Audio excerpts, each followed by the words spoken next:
dusubira mu mpanuro za nyakubahwa Perezida wa Repubulika akaba n'umugaba w'ikirenga w'ingabo z'u Rwanda.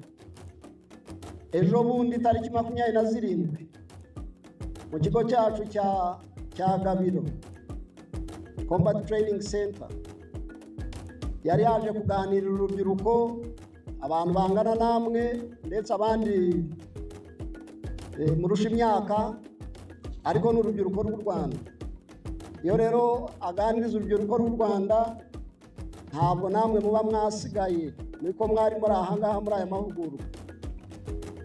Mu mpanuro rero yatanze, twe tugira ihame, icyo nyakubahwa Perezida wa Repubulika yavuze twebwe cyose tugifata nk'ihame, nk'itegeko, tudafite na kimwe dukuyemo, tukubahiriza izo mpanuro yaduhaye. Impanuro ya mbere yatanze uwo munsi yatwibutsaga gukomeza gukoresha neza ururimi rwacu rw'Ikinyarwanda.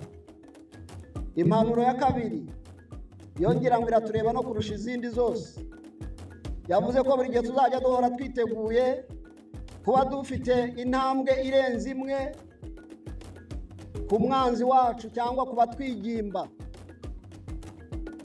Ibyo ngibyo biri mu muco, mu maraso tugendana ya RDF, ingabo z'u Rwanda n'izindi nzego zishinzwe kubungabunga umutekano. Birumvikana neza? Icya gatatu yavuze ko ku banzi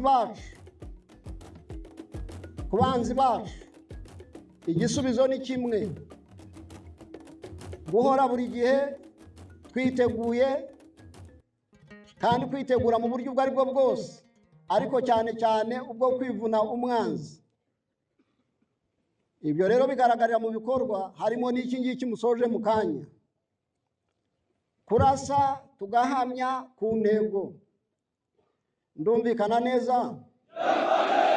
Ikindi nyakubahwa Perezida wa Repubulika yatubwiye, anaburira ruriya rubyiruko namwe muri mwo, nuko buri gihe tujya twirinda ibyo twita umurengwe. Ikindi nyakubahwa Perezida wa Repubulika yavuze ni ukwirinda amacakubiri n'imvugo ziganisha aho ngaho. Twebwe turi Abanyarwanda, ku basirikare bose ntanababwira ibirenze.